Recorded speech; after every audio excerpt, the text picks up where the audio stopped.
باپ اور بیٹے اور روح القدس کے نام میں آمین۔ ہمارے لیے آج کی تلاوت مقدس پولس رسول کا فلیمون کے نام خط، اس کی 7ویں آیت سے لے کر 20ویں آیت تک۔ کیونکہ اے بھائی، میں تیری محبت سے بہت خوش اور خاطر جمع ہوا، اس لیے کہ تیرے سبب سے مقدسوں کے دل تازہ ہوئے۔ پس اگرچہ میں مسیح میں پورا اختیار رکھتا ہوں کہ تجھے جو مناسب ہو حکم دوں، تو بھی مجھے پسند آیا کہ محبت کی راہ سے التماس کروں۔ میں پولس، جو ضعیف بلکہ اس وقت مسیح یسوع کا قیدی بھی ہوں، اپنے اس فرزند کی بابت جو قید کی حالت میں مجھے حاصل ہوا، یعنی اونیسموس کی بابت عرض کرتا ہوں۔ وہ پہلے تو تیرے لیے کچھ فائدہ کا نہ تھا، مگر اب میرے اور تیرے لیے بہت فائدہ کا ہو گیا ہے۔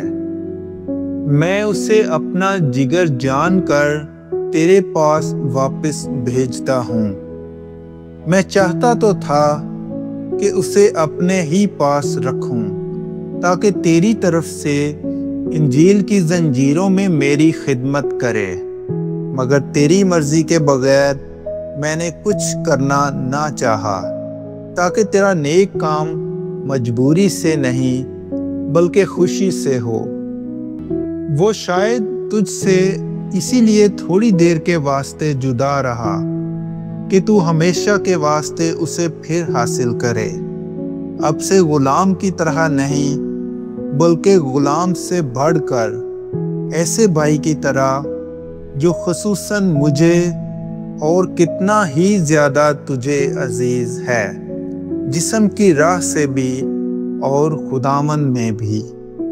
پس اگر تو مجھے رفیق جانتا ہے تو اسے ایسے قبول کر جیسے مجھے، اور اگر اس نے تیرا کچھ نقصان کیا ہے یا اس پر تیرا کچھ آتا ہے تو اسے میرے نام لکھ رکھ۔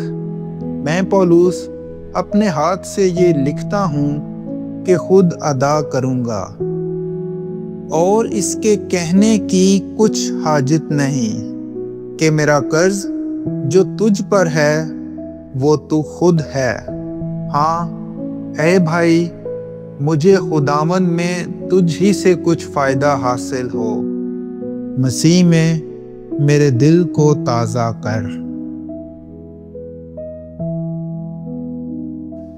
پاک کلام کے پڑھے اور سنے جانے پر خدا کی برکت ہو۔